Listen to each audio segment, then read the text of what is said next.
Maka selalu amal ibadah yang paling afdol itu adalah ibadah yang dikerjakan di saat orang lalai.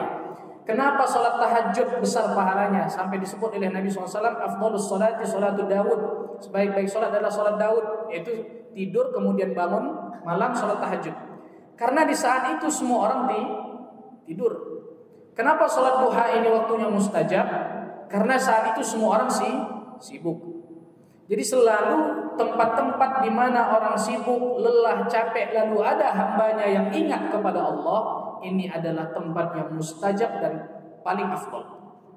Kenapa habis subuh paling afdol? Kata para ulama, habis subuh biasanya orang pengen jogging, pengen bersih-bersih, bahkan ada yang tidur. Tiba-tiba ada hamba Allah habis sholat subuh, dia masih santai, duduk, zikir sampai waktu syuruk, kemudian dia sholat duha. Maka dicatat baginya pahala seperti pahala haji, dan tidak semua orang bisa melakukan.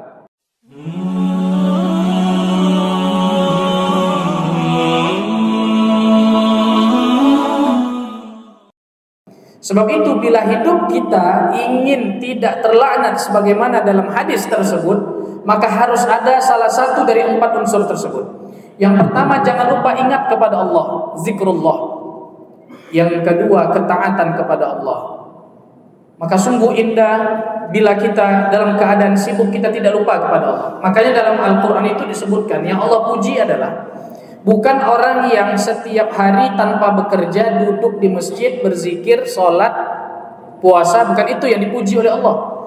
Tapi yang dipuji oleh Allah Subhanahu wa taala adalah dalam Al-Quran, rijalun la tulhihim tijaratun. Orang-orang yang tidak dilalaikan oleh dagangannya. Orang-orang yang tidak dilalaikan oleh usahanya. Orang-orang yang tidak dilalaikan oleh bekerjanya. Jadi yang dipuji oleh Allah Subhanahu wa taala dalam ayat ini adalah orang yang bekerja tapi tidak lalai dengan pekerjaannya. Makanya ada dalam hadis disebutkan salatul awwabina hina tarmutul fisal. Hadis ini walaupun dhaif tapi dihasankan dan disahihkan maknanya oleh ulama. Salat awwabin, apa arti awwabin? Orang yang kembali. Hina tarmudul fisal adalah ketika anak unta mulai kepanasan. Kira-kira jam berapa itu? Kalau waktu duha sekitar jam 10 sampai jam 11. Atau jam 11 menjelang ke jam 12. Ini disebut dengan salatul awwabin. Jadi salat duha yang paling afdol itu ada 2 waktu. Yang pertama di awal, dan ini yang disebutkan oleh Nabi SAW.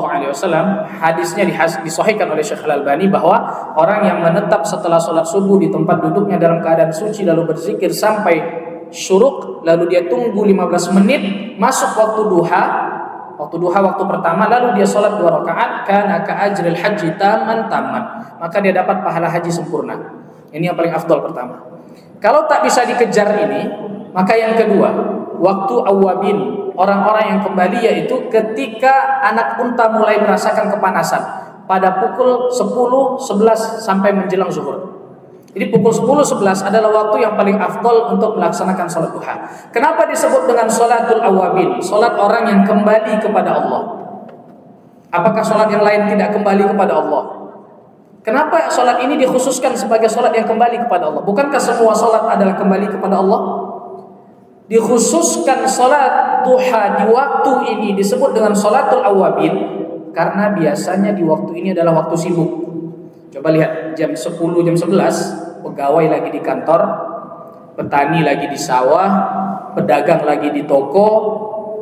Semua orang yang bekerja untuk dunianya sedang berada di tempat kerjanya, di kantornya. Anak sekolah sedang sekolah, anak kuliah sedang kuliah.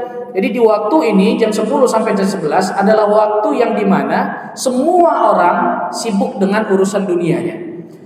Kalau tiba-tiba ada satu orang, seorang hamba Allah yang semuanya sedang sibuk mengejar dunia, tiba-tiba ada yang dia berhenti sejenak. Lalu dia ambil wudu, dia basahkan wajahnya, dia sujud di atas sajadah, dia bermunajat kepada Allah, tadarru', khusyuk di hadapan Allah di saat semua orang sibuk. Inilah yang disebut dengan orang yang kembali kepada Allah. Karena ini waktu yang sibuk. Maka selalu amal ibadah yang paling afdol itu adalah ibadah yang dikerjakan di saat orang lalai. Kenapa salat tahajud besar pahalanya? Sampai disebut oleh Nabi SAW, afdhalus salati salatu Daud. Sebaik-baik salat adalah salat Daud, yaitu tidur kemudian bangun malam salat tahajud. Karena di saat itu semua orang tidur. Kenapa salat duha ini waktunya mustajab? Karena saat itu semua orang sibuk. Jadi selalu tempat-tempat di mana orang sibuk, lelah, capek, lalu ada hambanya yang ingat kepada Allah, ini adalah tempat yang mustajab dan paling afdal. Kenapa habis subuh paling afdal? Kata para ulama, habis subuh biasanya orang pengen jogging, pengen bersih-bersih, bahkan ada yang tidur. Tiba-tiba ada hamba Allah habis sholat subuh, dia masih santai, duduk, zikir sampai waktu syuruk, kemudian dia sholat duha. Maka dicatat baginya pahala seperti pahala haji. Dan tidak semua orang bisa melakukan. Apalagi zaman sekarang yang harus dikejar waktu, sehingga tidak mungkin semua orang bisa mengerjakannya. Hanya orang-orang yang terpilih saja. Jadi hadirin sholat jamaah sholat zuhur, azan ya Allah wa iyyakum. Intinya dunia ini adalah mal'un, terlaknat. Maka seorang hamba yang mukmin haruslah zuhud terhadap dunia. Apa makna zuhud? Ini yang perlu dipahami. Sebahagian manusia salah memahami makna zuhud. Dipikir zuhud adalah meninggalkan semua dunia ini, lalu kerjaan sholat saja, tahajud saja, baca Quran saja, dunia dibiarkan saja. Sehingga anak istri mungkin tak sekolah, anaknya, istrinya mungkin nafkah kurang, atau pergi kemana-mana untuk mencari pahala tapi melupakan kewajiban dunianya. Ini bukan zuhud. Zuhud itu kata para ulama disebutkan oleh Al-Imam Ahmad bin Hanbal rahimahullah ta'ala dan disebutkan oleh Al-Hasan Al-Basri. Zuhud itu adalah antaj'alad dunya fi yadika la fi qalbika. Engkau jadikan dunia di tanganmu, bukan di hatimu. Maka zuhud terhadap dunia itu bukan berarti kita meninggalkan dunia ini sepenuhnya. Sehingga ketika dikatakan hendaklah kita zuhud terhadap dunia, oh akhirnya kita mikir, wah nanti toko saya ini saya infakkan saja, saya wakafkan, lalu saya khusyuk untuk beribadah kepada Allah. Anak istri biarkan Allah yang memberi rezeki. Hasbunallah wa ni'mal wakil. Bukan seperti ini. Jadi zuhud yang sebenar adalah kita tidak terlalu cinta kepada dunia. Boleh kita cinta kepada dunia. Zuyyina linnas hubbus syahawat minan nisa wal banin dan seterusnya. Allah SWT menyebutkan dihiaskan kepada hati manusia memang sudah difitrahkan untuk cinta kepada dunia, cinta kepada anak, cinta kepada istri, cinta kepada harta, cinta kepada pakaian, cinta kepada kendaraan, cinta kepada tempat tinggal yang indah. Ini fitrah. Tapi yang dimaksud zuhud adalah ketika seseorang tidak menjadikan dunia sebagai isi hatinya. Oleh karenanya, para ulama terdahulu banyak yang kaya. Di antaranya Al-Imam Ibnu Hajar Al-Asqalani. Beliau adalah pensyarah Sahih Bukhari sebagaimana kita ketahui. Kitab Fathul Bari. Salah satu ulama terkemuka dalam mazhab Syafi'i. Beliau ini suatu hari berjalan ke pasar dalam keadaan mewah karena beliau punya jabatan dan beliau juga pedagang kaya raya. Dia berjalan di tengah pasar dengan menggunakan seekor unta yang mahal, khumrun na'am, unta merah. Kalau kita mungkin alparah.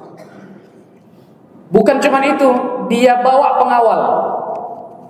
Dia bawa polisi, bawa pengawal. Kemudian pakaiannya mewah, bajunya mewah. Dia pakai shimar dan sorban mewah, kendaraannya mewah. Kemudian dia dihampiri oleh seorang Yahudi. Orang Yahudi ini kondisinya compang-camping, bajunya sobek, mukanya kena debu, rambutnya kusam. Kenapa? Dia tukang pandai besi. Bukan yang punya tokonya, tapi pekerjanya, tukang pandai besi. Orang Yahudi kafir. Kemudian dia datang kepada Al-Imam Ibnu Hajar Al-Asqalani. Wahai Imam, bukankah dalam agamamu ad-dunya sijjinul mu'min ad-dunya sijjinul mu'min wa jannatul kafir? Bukankah dalam ajaranmu bahwa nabimu mengatakan dunia ini adalah penjara bagi orang mukmin dan surga bagi orang kafir? Kalau begitu, Bukankah dunia ini penjara bagimu, wahai Ibnu Hajar? Dan harusnya dunia ini surga bagiku. Mana surga yang dimaksud? Sedangkan aku pakaian kumuh, lusuh, miskin, rambut compang-camping, muka penuh dengan debu, badan luka oleh bekas api. Sedangkan engkau mana yang katanya penjara, sedangkan engkau pakaian mewah, kendaraan mewah, pakai pengawal, penampilan rapi, hidup enak, makan nikmat, tidur nyenyak. Mana yang engkau maksud dengan dunia adalah penjara bagi mukmin dan surga bagi orang kafir? Apa kata Imam Ibnu Hajar Al-Asqalani? Perhatikan ucapan Imam Ibnu Hajar. Ini menunjukkan kezuhudan Al-Imam Ibnu Hajar Al-Asqalani. Ucapan ini akhirnya membuat orang Yahudi ini masuk Islam. Apa kata Imam Ibnu Hajar? Innal hala allati ana fiha, sesungguhnya kondisi yang engkau lihat sangat nikmat yang aku rasakan sekarang ini, dibandingkan nikmat surga, sungguh seakan aku dalam keadaan di penjara. Bagi kami orang mukmin, surga yang dijanjikan dibandingkan dengan dunia ini, walaupun nikmat senikmat apapun, dunia ini adalah penjara bagi kami. Sedangkan engkau, wahai orang kafir, meskipun susah hidupmu di dunia ini, sesusah apapun, setersiksa apapun engkau hidup di dunia ini, dibandingkan azab di akhirat, engkau sekarang berada di surga. Mendengar ucapan ini, orang kafir Yahudi tadi masuk Islam. Jadi bapak-bapak, ibu-ibu, kalau ada yang bertanya ini udah tahu jawabannya.